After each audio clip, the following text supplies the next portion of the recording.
खूब आनंद के साथ में वृंदावन का स्मरण करते हुए आओ हम लोग आज प्रथम दिन की इस पावन वेला में प्रवेश करते हैं और जो भाव आएंगे फिर उनको हम स्मरण करते रहेंगे। बस आप सावधानी से कथा सुनना, विचलित मत होना कथा के बीच में। एक चित्त होकर के श्रीमद् भागवत भागीरथी में अवगाहन करो। आपकी कोई जिज्ञासा हो, कोई प्रश्न हो, कथा से रिलेटेड कोई मन में जिज्ञासा उत्पन्न हो कि महाराज जी इसके बारे में बताओ, या कुछ और आपको पूछना हो, तो आप व्यासपीठ में हमारे आने से पहले प्रश्न लिख करके दे दीजिए। अगर मुझे उत्तर आता होगा तो मैं तुरंत आपको आके उत्तर दूंगा। अगर उत्तर मेरे वश का नहीं होगा तो मैं अपने गुरुदेवों से पूछ के अगले दिन उसका उत्तर दूंगा। लेकिन आप किसी संशय में मत रहिएगा, बस इस बात का ध्यान रखें। तो भागवत का आज महात्म्य हम लोग सुनेंगे। महात्म्य का मतलब क्या है? महत्व। क्यों हम लोग भागवत की कथा सुनते हैं? तो सच्चिदानंद रूपाय विश्वोत्पत्त्यादि हेतवे तापत्रय विनाशाय श्री कृष्णाय वयम नमः। ये भागवत के महात्म का प्रथम श्लोक है।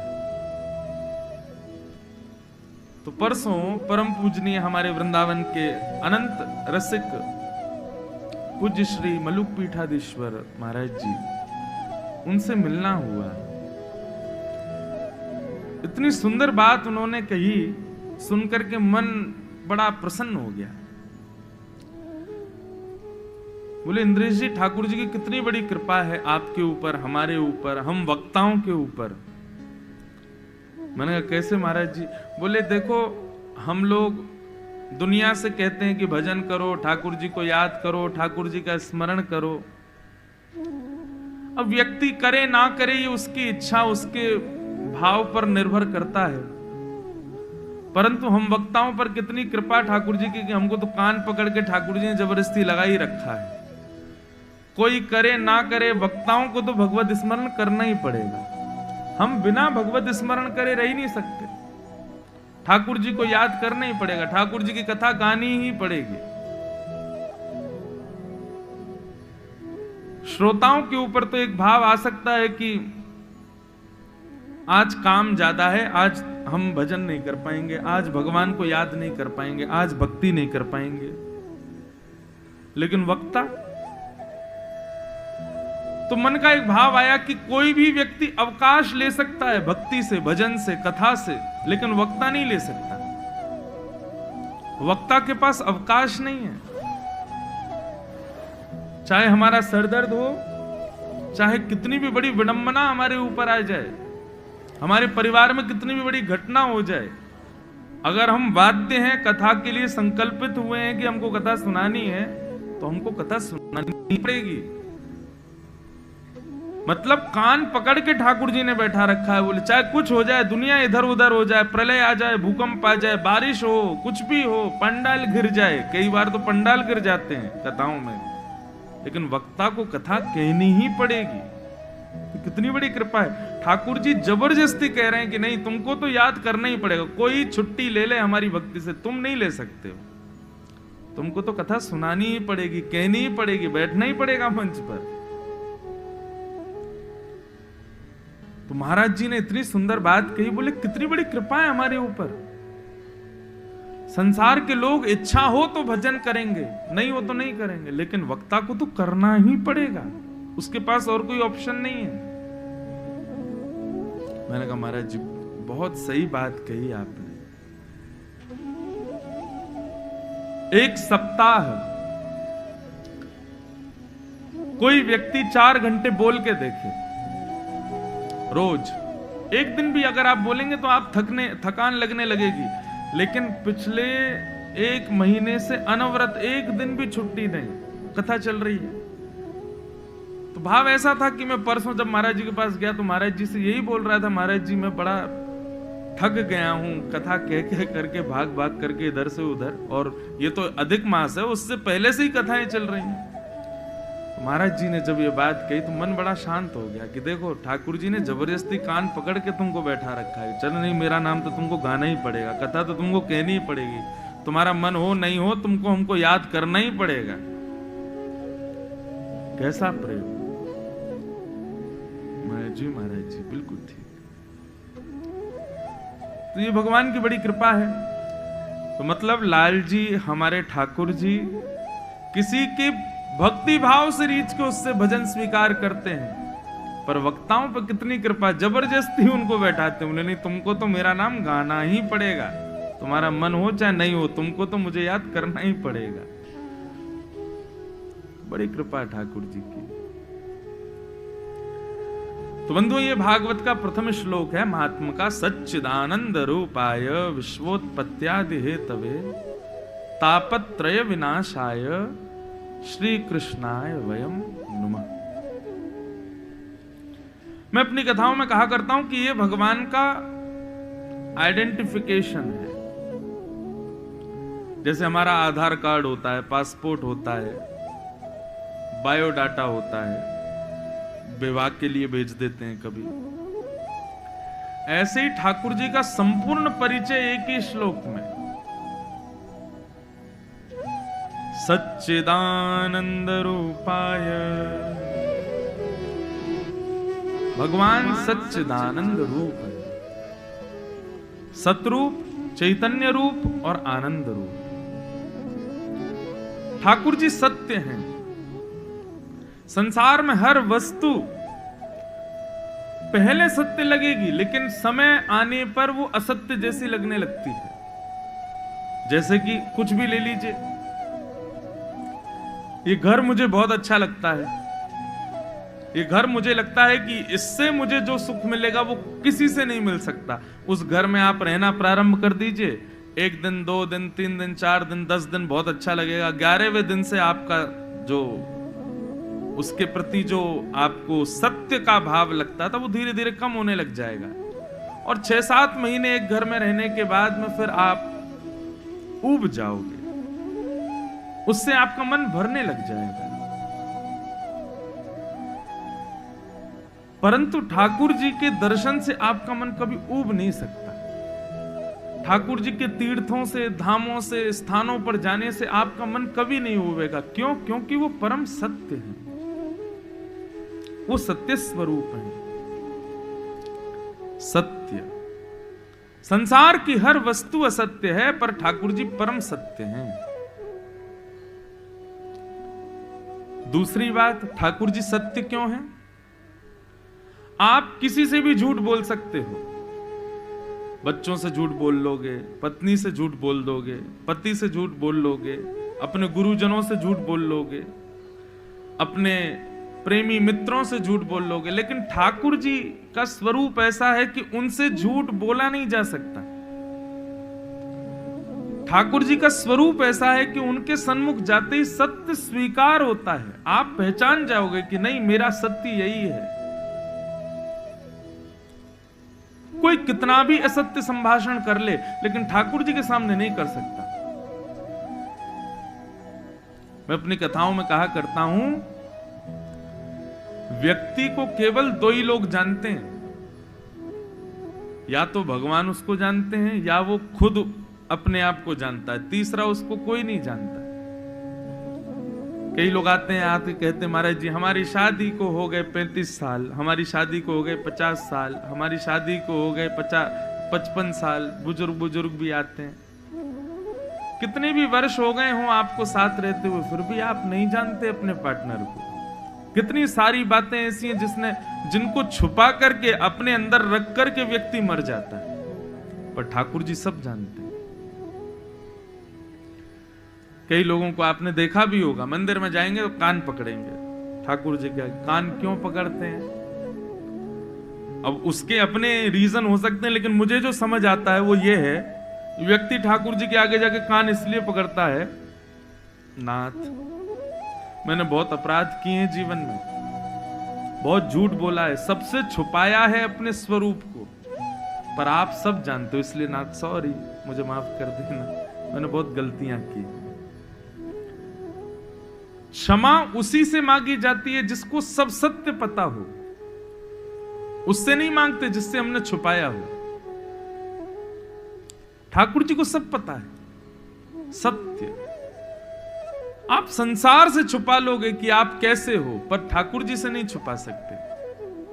कई बार कई लोग बड़े दुखी होते हैं अपने जीवन में, लेकिन सबको ऐसा दिखाते हैं कि हम बड़े प्रसन्न हैं, हम बड़े खुश हैं, हमारी लाइफ बिल्कुल फिक्स चल रही है। लेकिन ऐसे व्यक्ति को कभी अकेले भगवान के मंदिर में छोड़ दो, रो जाएगा। ठाकुर जी को देखते ही विलखने लग जाएगा। क्यों? क्योंकि वो जानता है कि ये सब जानते हैं कि मैं कैसा हूं। भले ही मेरे अपने मुझे ना समझ रहे हो, लेकिन ये मुझे समझते हैं। इनको सब पता है कि मेरे साथ क्या हो रहा है। तो भगवान का पहला स्वरूप क्या है? सत्य। क्या है? जोर से बोलो। जोर से बोलोगे तो दो फायदे, सुनो तो, दो फायदे हैं जोर से बोलोगे तो। पहली बात तो जो बोलोगे वो याद रहेगा। दूसरी बात, अगल बगल वाले जिनको झोंके आ गए हैं वो उड़ जाएंगे, क्योंकि एसी चल रहा है और मोस्टली लोग कुर्सी और सोफों पे बैठे हैं। और आज पहला दिन है कथा का, शोभा यात्रा करके आए होंगे, बढ़िया पूड़ी कचौड़ी सब्जी खा के आए होंगे, तो स्वाभाविक है कि निद्रा का आना स्वाभाविक हो सकता है। वैसे हमारी एक बात मानेंगे, जितने ज्यादा से ज्यादा लोग जो सक्षम है नीचे बैठने में, वो प्रयास करना कि नीचे ही बैठो। जो असक्षम है, जिनको बैठने में थोड़ी दिक्कत है, पैरों में दिक्कत है। अच्छा, एक बात ये और है कि कथा के नाम पे सबको दिक्कत आ जाती है कि नहीं महाराज जी दिक्कत तो है, कमर में हमको स्लिप डिस्क हो गया है, पैरों में जे हो गया है। लेकिन बिल्कुल ईमानदारी से, जिसको दिक्कत नहीं हो वो ऊपर बैठना ही नहीं। देखो, भागवत फल आदि कुछ नहीं देती है, भागवत श्री कृष्ण को प्रदान करती है। और श्री कृष्ण को प्राप्त करना है, थोड़ा तप तो करो। एक आसन पर बैठना भी तप है। भगवान गीता में अर्जुन से कहते हैं, सबसे बड़ी तप क्या है संसार में? सबसे बड़ा तप है बहुत देर तक शांत रह के किसी और को सुनना। ये सबसे बड़ा तप है। क्योंकि संसार का हर व्यक्ति केवल अपनी सुनाना चाहता है, सुननी किसी की नहीं चाहता। लेकिन आप 4 घंटे यदि बैठ करके सुन रहे हो तो ये एक तपस्या ही है। लेकिन उसमें भी यदि सुख आसन में बैठो, नीचे बैठो, तो ज्यादा आनंद है। तो आज तो नहीं, अब तो ऊपर ही बैठो जहां बैठ गए हो। लेकिन कल जो लोग नीचे बैठ सको वो नीचे ही बैठना। कुर्सी पे वही बैठे जिनको नीचे बैठने में दिक्कत, चलने में दिक्कत, उठने में दिक्कत। ठीक है? तो भगवान का पहला रूप क्या है? सत्य। ठाकुर जी सत्य। सत्य का एक स्वभाव और होता है बंधुओं, कितना भी छुपा लो आप सत्य को, लेकिन एक ना एक दिन वो प्रकट हो जाता है। सत्य का ये स्वभाव है, सत्य छुपा नहीं रह सकता। सत्य का ही स्वरूप है, इसलिए भगवान का प्रथम स्वरूप है सत्य। भगवान सत्य हैं। दूसरा, ठाकुर जी का स्वरूप है चैतन्य। चैतन्य का अभिप्राय क्या है? जो जड़ नहीं है, परम चैतन्य है। हम लोग कई बार क्या करते हैं कि हम ठाकुर जी को जड़ वस्तु समझने का बहुत बड़ी धृष्टता कर बैठते हैं कि ये तो जड़ है। कई परिवारों में मैं जाता हूं तो वहां ठाकुर जी का जब मैं श्रृंगार देखता हूं तो गर्मियों का महीना चल रहा है आजकल, बहुत गर्मी, चिपचिपाहट बहुत रहती है। ऐसे में हमको यदि कोई भारी अचकन पहना दे, कोई जड़ाऊदार कपड़े पहना दे, तो हम पहन नहीं सकते। हम तुरंत उतारने का प्रयास करेंगे, अरे भैया यार इतनी गर्मी कैसे पहने इसको। लेकिन कई लोग ठाकुर जी को भयंकर जड़ाऊ वाले कपड़े पहना देते हैं, अंदर पूरा उनको चुभ रहा होगा ऐसा भाव आता। तो मैं कह देता हूं, मैंने कहा भैया आपने इतने जड़ाऊ कपड़े क्यों पहना है, अभी गर्मी का समय है, हल्के वस्त्र पहनाओ। अरे तो ठाकुर जी हैं, इनको क्या चुभता होगा, इनको क्या लगता होगा, इनको थोड़ी कोई कष्ट होता होगा। इस प्रकार का भाव यदि आप ठाकुर जी के प्रति रख रहे हो तो इसका मतलब यह है कि आप उनको चैतन्य नहीं जड़ समझते। ठाकुर जी साक्षात चैतन्य है, उनको एक एक चीज अनुभव होती है। ये भाव जब तक आपके हृदय में नहीं आएगा तब तक वो पाषाण ही है, तब तक वो मूर्ति ही है। आप जैसे ये भाव रखोगे तो चैतन्य है, चैतन्यता के भाव से जब उनकी सेवा करोगे तब ठाकुर जी प्रसन्न होंगे। नाथ द्वार कितने लोग गए? नाथ द्वारा हाथ ऊपर करो। 10, 15, 20 लोग, 50 लोग गए हैं। जो लोग नहीं गए एक बार जरूर जाना। तो श्रीनाथ जी का मंदिर है नाथ द्वार में। श्रीनाथ जी के दर्शन करने के बाद आप जैसे ही निकलोगे बाहर तो बगल में ही नवनीत प्रिया जी का मंदिर है। मंदिर के अंदर ही नवनीत प्रिया जी विराजते। इतने छोटे से लड्डू गोपाल हैं और वो श्रीमद वल्लभाचार्य जी के सेवित ठाकुर जी हैं। उन्होंने वल्लभाचार्य जी के साथ में पूरी पृथ्वी की परिक्रमा भी की है। और आज के ठाकुर जी नहीं, बड़े प्राचीन ठाकुर जी हैं नवनीत प्रिया जी। उनको नवनीत प्रिया जी के नाम से सब उच्चारण करते हैं। तो नाथ द्वार का एक नियम है कि जब भोग आता है ना ठाकुर जी का, तो श्रीनाथ जी का जब भोग लगेगा तो सारी भोग सामग्री गर्भगृह में आती है ठाकुर जी के सामने। पर नवनीत प्रिया जी का जब भोग लगेगा, नवनीत प्रिया जी रसोई घर में जाते हैं, छोटी सी गद्दी पर विराजमान होके रसोई में जाते हैं, रसोई में बैठ के भोजन करते हैं। उनके पास भोग नहीं आता, वो भोग के पास जाते हैं। और भोजन प्रणाली का एक नियम होता है कि ठाकुर जी के सन्मुख मीठी वस्तु रखो। ठाकुर जी से थोड़ी दूरी पर कुछ सब्जी आदि रखो, फिर थोड़ी दूरी पर रोटी आदि, चावल आदि जो भी वो वस्तु रखो। फिर सबसे अंत में नमकीन कुछ इस तरीके का भाव रखो। फिर अंत में दूध घर की सामग्री रखो। इस प्रकार एक नियम है ठाकुर जी के भोग। लेकिन यह है कि ठाकुर जी के बिल्कुल सन्मुख मीठी वस्तु होनी चाहिए। भोग ऐसे ही लगाते ठाकुर जी। अच्छा, एक बात और, अभी मैं जगन्नाथपुरी में कथा कर रहा था तो वहां मैंने स्कंद पुराण पढ़ा। तो स्कंद पुराण के पुरुषोत्तम महात्मा में कहते हैं कि भगवान को थाली में नहीं, सारी सामग्री का भोग लगाओ। अब ये संभव तो नहीं है, लेकिन सुन लीजिए कि ठाकुर जी के आगे थाली मत रखो। तो बोले पूरी पूरी कढ़ाई रखो ठाकुर जी के आगे, पूरी पूरी सामग्री रखो। तो उसमें पुरुषोत्तम खंड में वर्णन करते हुए श्री वेदव्यास जी कहते हैं, आपने अगर थाली में ठाकुर जी का भोग रखा तो आपको जितना भाया आपने उतना रखा, लेकिन ठाकुर जी को ज्यादा भूख लगी हो तो आप क्या करोगे? एक भाव तो यह है। और हमारे वृंदावन ब्रज का भाव यह है कि सारी सामग्रियां ठाकुर जी के आगे रख के पर्दा कर दो। फिर उसके बाद में श्री राधा रानी पधारेंगी और ठाकुर जी को जो प्रिय लगेगा वो ठाकुर जी को पवाएंगी। तो इसलिए ये भाव की बात है कि थाली ना रख करके पूरी पूरी सामग्री रखो। अब जिन लोगों से संभव नहीं हो पाए वो मत करना, वो तो थाली में ही लगाना। लेकिन जिनसे संभव हो सके तो बड़े बड़े पात्र ले आओ। दाल बनाई पात्र में डाली, कढ़ी बनाई पात्र में डाली, कुछ मिष्ठान बनाया पात्र में डाला, पूरी पूरे पात्र ठाकुर जी के आगे रखो। और एक तरफ खाली कटोरी, थाली, चम्मच और गिलास रख दो। ठाकुर जी अब जो जो आपको भाई रुचि लगे उसको पाओ प्रेम से।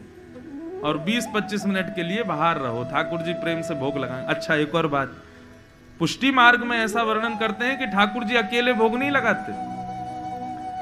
जैसे ही हम पर्दा कर देते हैं ठाकुर जी अपने सब सखाओं को बुला लेते हैं। ए मधुमंगल श्री दामा, तन सुखा मन सुखा धन सुखा सबरे आ जाओ, देखो हमारे आज अर्चक ने कितना बढ़िया भोजन बनाया है। अब एक थाली में ही रख दोगे ठाकुर जी के आगे तो बेचारे सारे सखा भूखे रह जाएंगे। और सखा भूखे नहीं रहेंगे, हमारे लाल जी इतने दयालु, सब सखाओं को खिला देंगे, खुद भूखे रह जाएंगे। एक पद आता है, तेरी पैया लागू गिरधर लाल, भोजन अरोगो, ऐसे करके एक पद है अष्ट सखाओं का। उस पद में यशोदा मैया कहती है, लाला तू पूरे दिन भूखो रे, ठाकुर जी बोले क्यों? मैं सुबह गैया चरावे गयो मैया, आपने मुँह को रोटी दही, सब्जी दही, छाछ दही सब लेके तो गयो मैं। मैया बोली मैं सब जानू तो है, तू अपने सखान को खवाया आवे, स्वयं ना खा के आवे। एक कवल बना के मधुमंगल को दिया आवे, एक श्रीदामा को, तन सुखा मन सुखा धन सुखा सवन को, और बच्चे भाई बछड़ान ने खवा दे, खुद ना खावे, मैं तो सब जानू तो है। तो ठाकुर जी सब सखाओं के साथ प्रसाद पाते हैं। अब एक ही थाली लगाओगे तो ठाकुर जी पता क्या करते, फिर तो सखाओं को ही खवा देते, भैया तू ही खा। एक ही थाली लगाई है बेचारे ने, लेकिन संपूर्ण सामग्री रखोगे तो ठाकुर जी सबको भी पवाएंगे, खुद भी पाएंगे। तो नवनीत प्रिया जी श्री नाथद्वार में वो स्वयं चल करके जाते हैं और रसोई घर में भोग लगाते हैं। तो नियम है ठाकुर जी के आगे सबसे पहले मीठी सामग्री, फिर थोड़ी खट्टी सामग्री, फिर चावल सामग्री, फिर रोटी, फिर दूध घर की सामग्री ऐसे रखी जाती। अब मुखिया जी नवनीत प्रिया जी को विराजमान करके भोग सजा करके वहां से जैसे ही गए, थोड़ी देर बाद जब भोग उठाने के लिए जैसे ही आए तो देखा नवनीत प्रिया जी अपनी गद्दी पे है ही नहीं। जिस गद्दी पे विराजते थे वहां है ही नहीं। अब तो महाराज सब हल्ला मच गया, सारे पुजारी दौड़े दौड़े आए, सब सेवायत आए, बोले कहां गए ठाकुर जी, कहां गए? खूब ढूंढा, ठाकुर जी नहीं मिले। तो सबने फिर अंतिम निर्णय लिया, भैया ये जितने पतली पतली सामग्रियां सबको छानो, कहीं इनमें तो नहीं गिर गए। और जब सबको छाना महाराज, तब देखा कि एक कढ़ी की सामग्री रखी थी, उसमें ठाकुर जी पौड़े हुए थे, उसके भीतर थे। अब तो महाराज मुखिया जी को ऐसा लगा, ठाकुर जी को इतनी बढ़िया लगी कढ़ी की, पूरे कूदे ही गए उसमें। रसोई घर में जाके कह दिया, बोले भैया सुनो, अब तो एक काम करो, महीना भर कढ़ी कढ़ी खवाओ ठाकुर जी को। कढ़ी इतनी बढ़िया लगी, कढ़ी में कूद गए। अब रोज कढ़ी का भोग लगे ठाकुर जी को, कढ़ी कढ़ी खवा में। 10-12 दिन तक कढ़ी का भोग लगा। तो रात्रि में पुजारी जी को सपने में ठाकुर जी रोते हुए मिले। पुजारी जी बोले कहा भयो जय जय, रो क्यों रहे हो? बोले तुम्हें 20 दिन है गए, तुम कड़ी कड़ी खवा रहे हो मुंह को। पुजारी जी बोले अरे उस दिन आप कूद गए थे कड़ी में, तो हमको लगी ज्यादा भागई होगी, इसलिए हमने कड़ी का भोग लगा दिया। बोले अरे मैं कड़ी खावे को थोड़ी कूदा। बोले तेने खीर दूर रख दी, मैं तो खीर खावे जा रहा हूं, बीच में कड़ी आ गई, वही मैं गिर गो। अब नेक्सो मेरो स्वरूप, मैं तो खीर खावे जा रहा हूं, बीच में कड़ी आ गई तो या हमारे वहां में गिर गयो। ठाकुर जी जड़ नहीं है बंधुओं, ठाकुर जी परम चैतन्य है। कभी उनके प्रति जड़ भाव मत रखो। आप सबके घर में ठाकुर जी विराजमान है। किसी के घर लड्डू गोपाल हैं, किसी के घर युगल सरकार हैं, हमारे ठाकुर जी गिरधर लाल हैं। सबके घर युगल सरकार, लड्डू गोपाल ठाकुर, ऐसा कोई वैष्णव घर नहीं होगा जहां ठाकुर जी ना बैठे हों। और मेरे ख्याल से इस सभागृह में जितने लोग बैठे हैं, किसी का भी घर ऐसा नहीं होगा जहां ठाकुर जी ना हो। बस वो सदा ऐसे ही रहते हैं। कभी उनको ऐसे देखा कि आज ठाकुर जी ने अपना हाथ पीछे कर लिया, कभी नहीं होता। क्यों? क्योंकि हमारे भीतर उनके प्रति जड़ भाव है। हमने कभी उनको चैतन्य माना नहीं। कभी ठाकुर जी आपसे बोले हों कि भैया आज तेने दाल बहुत जोर की बनाई, कल और बना दी हो, कभी ऐसा हुआ? स्वप्न कभी ठाकुर जी आकर के ऐसे कह के गए हों कि भैया आज तुमने दूध बहुत बढ़िया बनाया, कल भी ऐसा बना? कभी नहीं होता। क्यों? क्योंकि हमारा भाव है कि ये जड़ है। उनको परम चैतन्य मानो। श्रीमद् भागवत के महात्म के पहले श्लोक में ही वर्णन कर दिया कि ठाकुर जी जड़ नहीं है, ठाकुर जी चैतन्य है। जैसे वो एक संगीत है, एक गीत है, मानो तो मैं गंगा मां हूं, ना मानो तो बहता पानी। ये मानना इसको ही कहते हैं भाव। ठाकुर जी के प्रति यदि भाव रखो तो क्यों नृसिंह भगवान खंभ से प्रकट हो गए? क्या भगवान खंभ में रहते हैं? हमारे पूज्य पिताजी कहते हैं कि एक माता जी बोली कि मेरा पुराना घर टूट रहा था, मैंने खूब खंभे तोड़वाए, लेकिन नृसिंह भगवान आए नहीं। भगवान खंभे में थोड़ी रहते हैं। प्रहलाद का विश्वास खंबे में से भगवान को प्रकट करता है, विश्वास रहता है। ठाकुर जी तो सब जगह रहते हैं, विश्वास तो हो हमारे भीतर, भाव तो हो हमारे भीतर। विश्वास और भाव की नींव पर भक्ति टिकती है।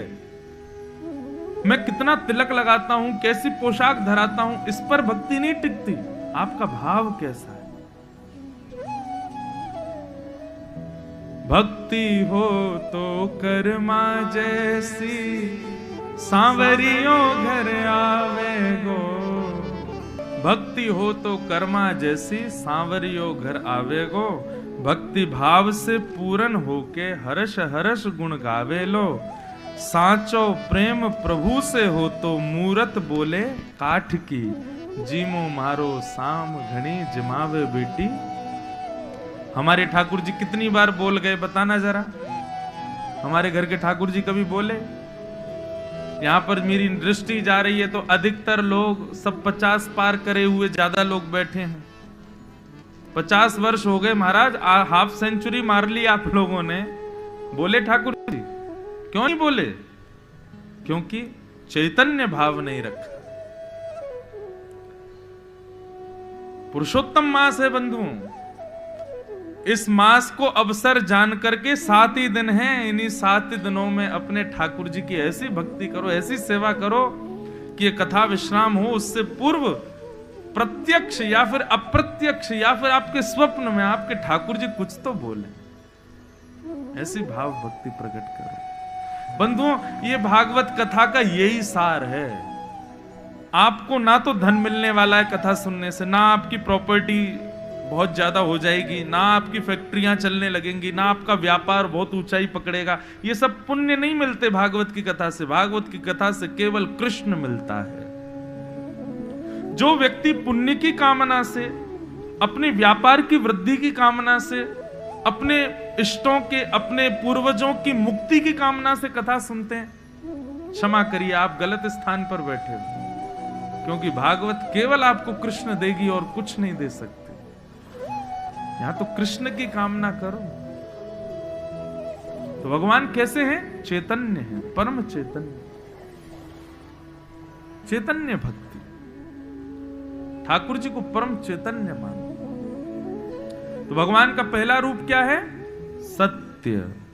ठाकुर जी का दूसरा रूप क्या है? चैतन्य। भगवान चैतन्य। और ठाकुर जी का तीसरा स्वरूप क्या है? मेरे पीछे जो ठाकुर जी, बताओ कौन से ठाकुर जी हैं ये? पुंडलीक वरदे श्री हरि विठल ज्ञान देव तुकाराम श्री पंडरीनाथ भगवान की। श्री विठल भगवान। कहां तो हमारे ठाकुर जी ऐसे खड़े होते हैं, कहां तो हमारे ठाकुर जी ऐसे खड़े होते हैं, कहां हमारे ठाकुर जी हाथ में माखन लिए ऐसे बैठते हैं। ये अलग ही स्वरूप है ठाकुर जी का। दोनों भुजाएं कमर पर लेकर के खड़े। एक अभंग गाया जाता है मराठी में। सुंदर ते ध्यान उभे विटेवरी, सुंदर ते ध्यान उभे विटेवरी, सुंदर ते ध्यान। जिनका ध्यान इतना सुंदर है, ऐसे श्री पंडरीनाथ भगवान वीट कहते हैं ईंट को, उसके ऊपर खड़े हैं। क्यों खड़े हैं? अब ये स्वरूप भी परम चैतन्य का दर्शन करा रहा है। ठाकुर जी ऐसे क्यों खड़े हैं? इसका मूल रूप तो यही है कि पुंडलीक जो कि अपने माता पिता की सेवा में इतना व्यस्त है कि भगवान उसके द्वार पर पहुंच गए। विठल भगवान उसके द्वार पर पहुंचे और पहुंच करके बोले, पुंडलीक चलो बाहर आओ, मैं जगत नियंता जगदाधार जगदीश्वर द्वारिकाधीश तुमको दर्शन देने आया हूं। पुंडलीक अपने माता पिता के चरण दबारा, बोला मैंने तो नहीं बुलाया, फिर क्यों आए आप? भगवान बोले, वाह, कहां हम योगियों के, जोगियों के, बड़े बड़े तपस्वियों के अनंत इच्छा रखने पर भी उनको दर्शन देने नहीं जाते। हम तेरी भक्ति से प्रसन्न होके आ गए और तू दर्शन करने नहीं आ रहा। पुंडलीक बोला, मैंने बुलाया हो तो मैं आऊं ना बाहर, मैंने आपको बुलाया ही नहीं, क्यों चले आए? इतने में ही लक्ष्मी मैया भी आ गई। रुक्मणी जी बोली, अरे पुंडलीक, एक बार आके देख तो ले, भगवान तेरे द्वार पे आए हैं। पुंडलीक बोला, तो अभी इनसे कहो ये खरी निष्ठा की मैं उससे प्रसन्न हो गया। बंधुओं, इस बात को आप नोट कीजिए। अच्छा, एक बात और, हाँ, एक डायरी और पेन लेके और बैठो कथा में, कोई बात बढ़िया लगे नोट डाउन किया करो, अच्छा लगेगा आपको, बाद में पढ़ोगे तो आपको कुछ ना कुछ प्राप्त होगा। ठाकुर जी को निष्ठा बहुत प्रिय है, और वो निष्ठा चाहे किसी में भी हो, लेकिन सद वस्तु की निष्ठा, कई लोगों की निष्ठा सिगरेट पीने में होती तो उससे ठाकुर जी प्रसन्न नहीं होंगे।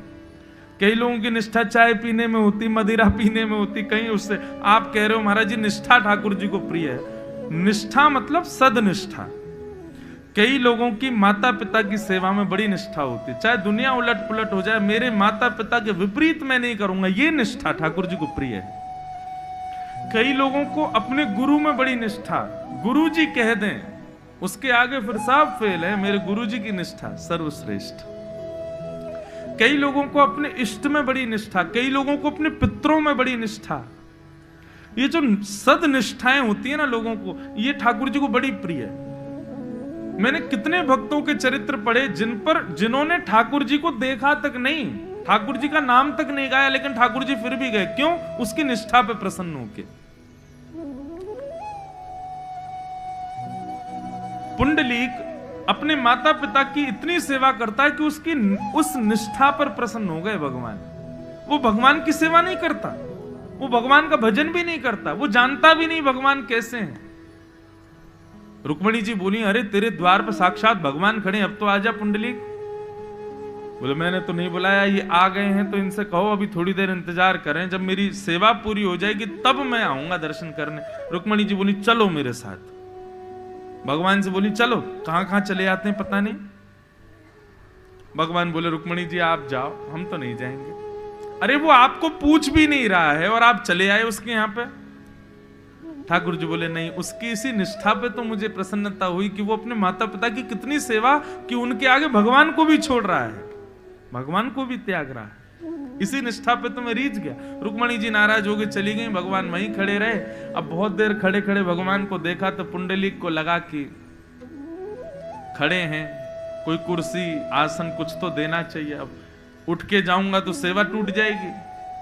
तभी पुंडलीक ने वहां रखा एक ईंट था, उस ईंट को ही खिसका दिया और ठाकुर जी उसी ईंट पर खड़े हो गए। और इस प्रकार इसलिए खड़े मानो प्रतीक्षा कर रहे हैं कि जब पुंडलीक की सेवा पूरी हो जाएगी तब उसको दर्शन दूंगा। ये चैतन्य भगवान है, ये चैतन्य है। प्रतीक्षात्मक रूप से भगवान पंडरीनाथ खड़े हैं ईंट के ऊपर, ये परम चैतन्य है।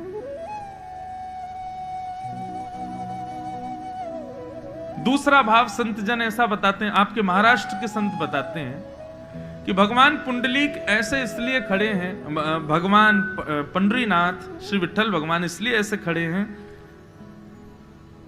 कि जो भक्त उनकी शरण में चला गया, ठाकुर जी उस भक्त को चरणों से उठाकर के पीछे खड़ा कर लेते हैं और मानो उसके ऊपर आने वाली आपत्ति विपत्तियां अलाएं बलाएं सबके आगे ऐसे खड़े हो जाते हैं। बोले, तुम इसका बाल बांका करके तो दिखाओ, इसके आगे मैं खड़ा हूं, तुम इसका स्पर्श नहीं कर पाओगे, ये मेरे आश्रय में है।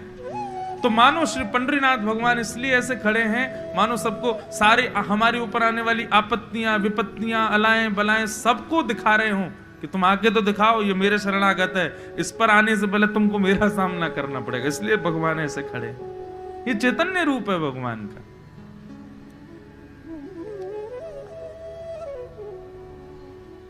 तो भगवान चैतन्य है बंधु, बस कोई भाव रखे उनके प्रति चैतन्य का। आज भी पंढरपुर में श्री पंडरीनाथ भगवान को ये पीला चंदन का, केसर का चंदन लगाया जाता है ठाकुर जी को बढ़िया बीच में माथे पर, और उसके बीच में काली बिंदी लगाई जाती है, इस स्वरूप में भी विद्यमान है। ये काली बिंदी क्या है पता है? जितने दर्शनार्थी पंढरपुर भगवान पंढरीनाथ भगवान विठ्ठल भगवान के दर्शन में खड़े होते हैं लाइन में, कतारों में, ठाकुर जी कहते हैं भैया मैं भक्त की प्रतीक्षा में खड़ा हूं, परंतु भक्त को मेरी प्रतीक्षा करनी पड़ रही है, ये मुझे स्वीकार नहीं है। और लेकिन क्या करें, लाखों लोग आते हैं तो प्रतीक्षा करनी पड़ती है सबको दर्शन के लिए। तो भगवान पंढरीनाथ उस प्रतीक्षा भक्तों को करनी पड़ती है। इस अपराध को नष्ट करने के लिए रात्रि में श्री पंढरीनाथ भगवान के मंदिर में झाड़ू लगती है और जहां जहां भक्त खड़े होकर प्रतीक्षा करते हैं वहां वहां की रज को इकट्ठा करके, छान करके, चंद्रभागा नदी का जल मिला के ठाकुर जी के माथे से लगाया जाता है। अपने प्रत्येक भक्त की चरण रज को ठाकुर जी माथे से लगाते हैं। ऐसे श्री पंढरीनाथ भगवान, ये परम चैतन्य। हमारे घर में जो ठाकुर जी हैं अष्टधातु के हैं, मार्बल के हैं, काले मार्बल के हैं। कभी भी कोई पूछे मना कर देना, नहीं, हमारे साक्षात चैतन्य ठाकुर जी हैं। कोई पूछे कौन सी मूर्ति है, मूर्ति नहीं है भैया, वो साक्षात भगवान है, साक्षात हमारे ठाकुर जी। उनके प्रति चैतन्य भाव। तो भगवान का पहला रूप सत्य, दूसरा चैतन्य और तीसरा आनंद। भगवान आनंद। जब आप उनके प्रति सत्य का भाव रखोगे, जब आप उनके प्रति चैतन्य का भाव रखोगे, तो वही ठाकुर जी जो आपके घर में बैठे हैं वही आपको आनंद प्रदान करेंगे। ठाकुर जी की कथा, ठाकुर जी का दर्शन, ठाकुर जी के मंदिरों का दर्शन, ठाकुर जी के तीर्थ धामों का दर्शन, ये सुख नहीं देता बंधुओं, आनंद देता है। चाहे आप वृंदावन जाओ, चाहे आप पंढरपुर जाओ, चाहे आप नाथ द्वारा जाओ, कहीं भी जाओ, भले ही कितनी भी दुविधाएं आमे रास्ते में, चाहे कितनी भी दुविधाएं आमे दर्शन करने में, लेकिन जैसे ही ठाकुर जी के समीप पहुंचोगे, उनका दर्शन करते ही आपकी सारी दुविधाएं, सारी विपत्तियां, जितना कष्ट हुआ सब नष्ट हो जाता है। क्यों?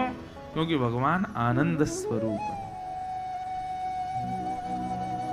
वे परम आनंद स्वरूप। सच्चिदानंद रूपाय। हमारे पूज्य गुरुदेव जो मुझे अध्ययन कराते हैं, उनका मेरे पास फोन आया, तो वो फोन पे पढ़ाते हैं मुझे ज्यादातर। उन्होंने एक और नई व्याख्या सुनाई। उन्होंने कहा जो परम सत्य भगवान को अपने चित्त में धारण करता है वो परम आनंद में रहता है, इसलिए सच्चिदानंद। जो परम सत्य ठाकुर जी को अपने चित्त में धारण करता है वही आनंदित रहता है, इसलिए यहां पर सच्चिदानंद ये भाव कहा गया। सच्चिदानंद रूपाय विश्वोत्पत्त्यादि हेतवे। विश्व की उत्पत्ति करना, पालन करना और संहार करना, ये तीन भगवान के काम हैं। तीन भगवान के रूप, तीन भगवान के कर्म। बंधुओं, ठाकुर जी के लिए संसार एक खिलौना है। जैसे एक बालक पहले तो माता पिता से जिद करता है कि मुझे खिलौना दिलाओ। माता पिता खिलौना दिला देते हैं तो 2-4 दिन तो खेलता है, फिर उसको तोड़ देता है। ठीक वैसे ही ठाकुर जी के लिए भी हम सब खिलौना ही है बंधु। ये सृष्टि प्रकृति पूरी खिलौना है। हम जितने दिन उनका मुखोल्लास करेंगे, जितने दिन उनको आनंद कराएंगे, ठाकुर जी जैसे बालक उस खिलौने से ज्यादा प्यार करता है जो खिलौना उसको बहुत सुख देता है। जो खिलौने से सुख मिलना बंद हो जाता है तो बालक उस खिलौने को उठा के या तो फेंक देता है या फिर अलमारी में धर देता है, उसको ज्यादा प्रयोग में नहीं लाता। लेकिन बालक को जो खिलौना सदैव सुख देता है, जिससे उसको बड़ा आनंद आता है, ऐसे खिलौने को वो सदैव अपने संग रखता है। ठीक वैसे ही बंधुओं, भक्ति के द्वारा, भाव के द्वारा, नियमों के द्वारा हम आप सब लोग जितना ठाकुर जी का मुखोल्लास करेंगे, ठाकुर जी उतना हमको अपने सामीप्य में रखेंगे, उतना हमको प्रेम करेंगे। हम सब खिलौने हैं ठाकुर जी के। ठाकुर जी हमारे साथ खेल रहे हैं। और एक बात और कहूं, जो खिलौना बालक को बहुत प्रिय होता है, बालक उसको एक क्षण के लिए भी आराम नहीं करने देता। मतलब जो व्यक्ति रूपी खिलौना ठाकुर जी को ज्यादा पसंद आ गया, विपत्तियां भी सबसे ज्यादा उसी के जीवन में ही आएंगी। क्यों? ठाकुर जी की नजर 24 घंटे उसी पे ही रहती है, तो 24 घंटे उसको कुछ ना कुछ एक विपत्ति दूर नहीं होगी, दूसरी विपत्ति दे देंगे। स्वामी विवेकानंद अपने प्रवचन में एक बात कहते थे, अगर आपकी लाइफ बहुत इजी चल रही है, जैसा आप चाहते हो वैसा सब हो रहा है, जो आप सोचते हो तुरंत पूरा हो जाता है, तो इसका मतलब आप जी ही नहीं रहे हो। ठाकुर जी की आप पर दृष्टि नहीं है। क्यों? आप जैसा चाहते हो वैसा आपके साथ हो रहा है, जो विचार करते हो वो पूर्ण हो जाता है, जिस कार्य को करने जाते हो 2 मिनट में सिद्ध हो जाता है। तो इसका मतलब ये कि आप जी नहीं रहे हो। कौन जी रहा है? जैसा सोचे वैसा होवे ना, जिस कार्य को करे उसमें विघ्न आ जाए, जैसी विचारधारा रखे उसके विपरीत हो। मतलब प्रतिकूलताएं जीवन में जिसके हैं, समझो वो जी ही नहीं रहा, उसके जीवन में जरूर कोई कमी है, ठाकुर जी की दृष्टि नहीं है, इसीलिए उसके सब अनुकूल होता जा रहा है। लेकिन किसी के जीवन में बार बार प्रतिकूलताएं आ रही हैं, तो इसका मतलब ये समझना चाहिए ठाकुर जी की उस पर दृष्टि है। इसको इस प्रकार समझिए, विद्यालय हम सब लोग गए हैं, मैं भी गया हूं, आप लोग भी गए हो, सब स्कूल गए हैं पढ़ने के लिए। जो बच्चा पढ़ने में अच्छा होता है, टीचर्स की भी एक्सपेक्टेशन उसी से ज्यादा होती है कि अच्छा करेगा, अब भी अच्छा करेगा, अगले टेस्ट में भी अच्छा करेगा, अगले एग्जाम में भी अच्छा। लेकिन जो बच्चा पढ़ता ही नहीं है, जो कुछ करता ही नहीं है, जिसका कभी काम पूरा नहीं होता, जो कभी असाइनमेंट्स अपने सबमिट नहीं करता, जो टेस्ट में भी फेल होता है, एग्जाम्स में भी फेल होता है, तो 2, 4, 5 बार तो समझाते हैं टीचर्स, लेकिन जब बार बार उसकी वही गति होती है तो फिर टीचर्स क्या कहते हैं? तुम्हारी परीक्षा लेने से कोई फायदा नहीं, तुम्हारा टेस्ट लेने से कोई फायदा नहीं, तुम किसी काम के हो ही नहीं हो, तुम तो बढ़िया स्कूल में पीछे वाली सीट पे बैठा करो, सोया करो आके, क्यों? पढ़ना तुमको है नहीं, तो फिर तुमसे क्या ही एक्सपेक्ट करें। जब बालक अच्छे से पढ़ता नहीं है तो उसके टीचर्स माता पिता को बुलाते हैं, बोले इसको घर ही रखो, घर बार देखे और कोई काम, क्योंकि इसका पढ़ाई में मन नहीं है। और वो बालक चाहता भी वही है कि मुझको स्कूल ना भेजा जाए, मुझे घर ही रखा जाए, तो मतलब उसकी मनवांछित इच्छा पूरी भी होती। लेकिन जो इंटेलिजेंट बच्चे होते हैं, बार बार उनका टेस्ट लिया जाता है और कठिन किया जाता है उनके एग्जाम्स को। क्यों? ताकि उसकी स्किल्स को परखा जा सके कि कितना अच्छा है। ऐसे ही बंधुओं, ये संसार एक हमारी परीक्षा है, 3 घंटे की परीक्षा होती है। ऐसे ही यहां पर 3 युवाओं की परीक्षा है, 3 अवस्थाओं की परीक्षा, युवावस्था, बाल अवस्था, युवावस्था, वृद्धावस्था। परीक्षाएं हम पार कर रहे हैं, लेकिन अनुकूल सब बढ़िया ही बढ़िया, अच्छा ही अच्छा सब चले तो समझो वो व्यक्ति परीक्षा दे ही नहीं रहा है। लेकिन बार बार विपत्ति आवे, बार बार प्रतिकूलताएं आवे, बार बार विपत्तियां आवे, तो समझो ठाकुर जी की तुम पर दृष्टि है, इसलिए तुम्हारी परीक्षा ले रहे हैं। परीक्षाओं से कभी घबराना नहीं बंधु। लाइफ में कितने भी चैलेंजेस आवे, कितनी भी विपत्तियां आवे, कितनी भी प्रतिकूल स्थिति आवे, हर स्थिति को सहो, हर स्थिति को डट करके जियो, उससे लड़ो। लड़ने के लिए आए, योद्धा हैं हम सब, और अपने कर्मों से लड़ रहे हैं। लेकिन कई लोग हार मान जाते हैं, टूट जाते हैं, नहीं कर पाते। अरे ये तो वही बात हो गई कि एग्जामिनेशन हॉल में एग्जाम पेपर देख करके आप सिर पे हाथ धर के बैठो, क्या करें, हम तो पढ़े ही नहीं, हम तो करे नहीं, आता ही नहीं कुछ भी। और बीच बीच में ये जो भागवत की कथाएं होती है ना, ये आपका ट्यूशन है। जैसे बच्चे को एग्जाम से पहले ट्यूशन पढ़ाया जाता है ताकि वो अच्छा प्रदर्शन करे, इसलिए ये भागवत की कथाएं, राम कथाएं, महाभारत की कथाएं, संत जनों के प्रवचन, ये सारे ट्यूशंस हैं। इनको लेकर के अपने जीवन रूपी एग्जामिनेशन को अच्छे से हल करो, जियो, उसको आगे बढ़ो, उसमें रुको मत, घबराओ मत। तो भगवान के हम सब खिलौने हैं। हम सब ठाकुर जी के खेल हैं, ठाकुर जी खेल रहे हैं हमारे साथ। इसीलिए हमारी हर स्थिति को ठाकुर जी की प्रशंसा समझो और अपने इस जीवन रूपी खेल से ठाकुर जी का मुखोल्लास करो, आनंद करो, घबराओ नहीं। विश्वोत्पत्त्यादि हेतवे, विश्व की उत्पत्ति, पालन और संहार ये भगवान का कर्म है, खेल है ठाकुर जी का। तापत्रय विनाशाय, 3 प्रकार के तापों का विनाश करने वाले, आदि दैविक, आदि भौतिक, आध्यात्मिक तापों का जो विनाश करते हैं, ऐसे श्री कृष्णाय वयम नमः। अच्छा, एक बात सुनिए बंधु, क्या भगवत सन्निधि लेने से, ठाकुर जी के शरणागत होने से क्या जीवन में दुख नहीं आते? फिर ऐसा नहीं है। और ऐसा कभी विचार भी मत कीजिएगा कि हम पंडरीनाथ भगवान को प्रणाम करें, हम हर फ्राइडे को गणपति सिद्धि विनायक पे दूर्वा चढ़ाने जावें, हर सोमवार के दिन शंकर जी पर बिल्वपत्र चढ़ावें, हर नवरात्रि में अन्न जल त्याग करके व्रत करें, तो इससे देवी देवता सब खुश हो जाएंगे, हमारे जीवन में विपत्तियां नहीं आएंगी। ऐसा कुछ नहीं। विपत्तियां जीवन में आएंगी। आप स्वयं भगवान के चरित्रों को पढ़ लीजिए। जब स्वयं भगवान भी इस पृथ्वी पर आते हैं तो उनके जीवन में भी विपरीत स्थितियां आती हैं, तो हम मानव कैसे बच सकते हैं उनसे? तो फिर आप पूछेंगे तो महाराज जी फिर भगवान के पास जाएं क्यों, जब उसके बाद भी हमारे जीवन से विपत्तियां नहीं जाने वाली?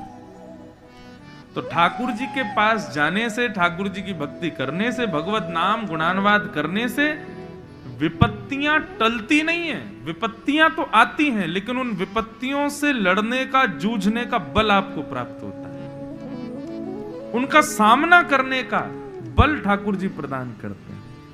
विपत्ति दूर नहीं होती, और ना ही कभी ऐसी अभिलाषा रखना कि विपत्ति दूर हो।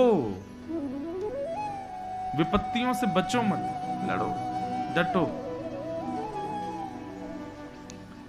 आप सोचें कि ये व्यास जी हैं, कथा करते रहते हैं, बस कथा ही इनका काम है, इनके जीवन में कोई विपत्ति नहीं होगी। इनके पिताजी महाराज कथा करते हैं, उनके जीवन में कोई विपत्ति नहीं होगी, इनका परिवार बड़ा सुखी होगा, हाँ बहुत आनंद में है। पर ऐसा नहीं है कि विपत्ति आती नहीं, आती है, लेकिन हाँ ठाकुर जी की कृपा से बल इतना मिल जाता है कि उस विपत्ति से लड़ लेते हैं, उस विपत्ति से जूझ लेते हैं। तो इसलिए भैया भगवत नाम, भगवान भक्ति, भगवत कथा, इन सबका आश्रय लेने से, फ्राइडे को गणपति पर दूर्वा चढ़ाने से, सोमवार के दिन शंकर जी पर बिल्वपत्र चढ़ाने से विपत्तियां टल जाएंगी, ऐसा कभी नहीं होगा। विपत्तियां तो आएंगी, लेकिन हाँ उनसे लड़ना कैसे है, उनसे जूझना कैसे है, ये आपको समझ आ जाएगा। इसलिए भैया कभी भी विपत्ति दूर हो जाएगी ऐसा विचार मत करो, विपत्ति तो आएगी। क्यों? क्योंकि वो हमारे कर्म फल हैं। हमने जो पूर्व में किया उससे कभी नहीं बच सकते, वो आएगा। हाँ इतना हो सकता है कि भक्ति के प्रभाव से जो पहाड़ गिरने वाला था वो कंकड़ बन जाएगा, लेकिन गिरेगा तो सही, रुकेगा नहीं, आएगा, निश्चित आएगा। इसलिए भैया हर स्थिति में प्रसन्न रहो, ठाकुर जी की खूब भक्ति करो, भगवान के चरणों में सदा आश्रित रहो। हमारे पूज्य पिताजी महाराज गाते हैं, जपात सिद्धिर जपात सिद्धिर जपात सिद्धिर न संशय। हर स्थिति में भगवत स्मरण करो, ठाकुर जी को याद करो, ठाकुर जी का स्मरण करो, बस यही बात। तो भागवत के महात्म्य के प्रथम श्लोक में भगवान के 3 रूप, 3 कर्म और 3 गुण बताए गए। ठाकुर जी किसी भी प्रकार से संतप्त व्यक्ति के ताप दूर नहीं करते, बस ताप से लड़ने की शक्ति प्रदान करते हैं।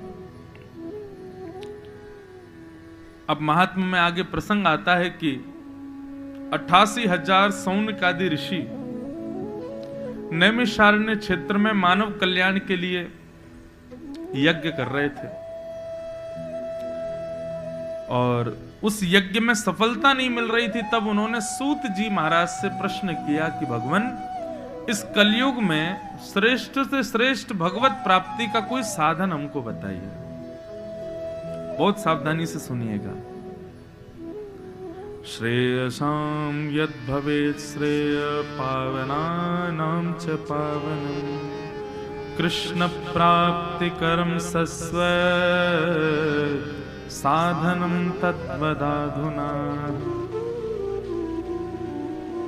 श्रेष्ठ से श्रेष्ठ, पवित्र से पवित्र कलयुग में भगवत प्राप्ति का साधन क्या है? बंधुओं, एक प्रश्न करें आपसे, हमारे जीवन का उद्देश्य क्या है? बताओ, हम लोग क्यों जी रहे हैं? कभी पूछा आपने अपने आप से या किसी और से पूछा क्यों? हाफ सेंचुरी हो गई, अभी भी नहीं पूछा।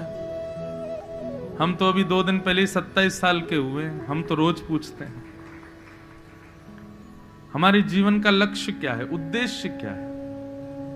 हम बताएं। सामान्य व्यक्ति से यदि आप पूछो कि उसके जीवन की ख्वाहिशें क्या है, उसके जीवन का उद्देश्य क्या है, लक्ष्य क्या है, तो वो क्या बताएगा? सबसे पहला बहुत धन कमाना है, दूसरा घर बनाना है मुंबई में। तो मुंबई में कहां बनाओगे भाई? मरीन ड्राइव पर बनाएंगे, सबसे महंगा वहीं बनता है। बहुत धन कमाना है, घर बनाना है, पर उसके बाद हाँ सबसे इंपॉर्टेंट ब्याह करना है। जब तक रुपया और घर नहीं होगा तो ब्याह तो होएगा ही नहीं।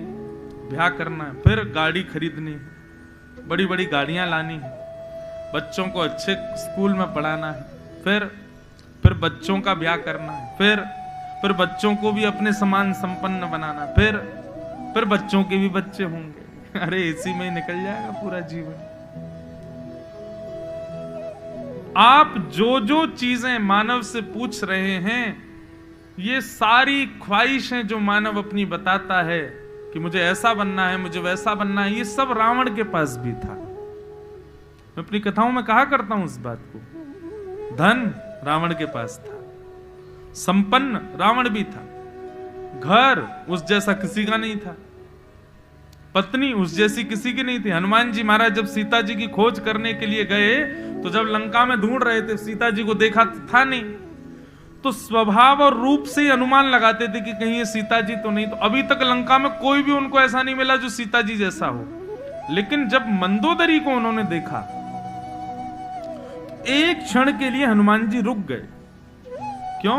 रूप की सौम्यता और सुंदरता से एक बार उनको लगा कि कहीं ये सीता जी तो नहीं। बस एक क्षण, और एक क्षण के बाद तुरंत उनका मन समझ गया कि नहीं, ये सीता जी नहीं।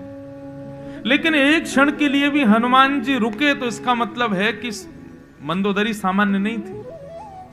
तो रावण का घर भी अच्छा, रावण का ऐश्वर्य भी अच्छा, रावण की पत्नी भी अच्छी, रावण का शरीर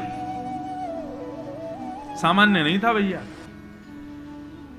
उसके 10 मुख थे कि नहीं थे ये मुझे नहीं पता, पर हां उसको दशानन इसलिए कहते थे, जितनी एक मानव में बुद्धि होती है, ऐसे 10 मानवों की बुद्धि अकेले रावण में थी। और एक जगह तो ऐसा भी बताते हैं कि दशानन, 10 मुख और एक बुद्धि, एक मुख की बुद्धि में इतनी बुद्धि जितनी 10 लोगों में होती है। सोचो कितना बुद्धिमान था। बुद्धिमान, विद्वान, रूपवान, स्वरूपवान, नगर भी सुंदर, घर भी सुंदर, पत्नी भी सुंदर, बच्चे भी एक से एक विद्वान, भाई भी पराक्रमी, सब कुछ था रावण के पास। जो आज की डेट में एक सामान्य मानव अपने जीवन में चाहता है, वो सब रावण के पास था। जो लोग कहते हैं हमें बहुत धनवान बनना है, घर गाड़ी बनानी है, ब्याह करना, आदि आदि, ये सब आइडल तो उनका रावण ही हुआ। क्यों? रावण के पास सब कुछ था। लेकिन रावण का सर्वनाश केवल एक वजह से हुआ कि उसके पास राम जी नहीं थे, उसके जीवन में भक्ति नहीं थी।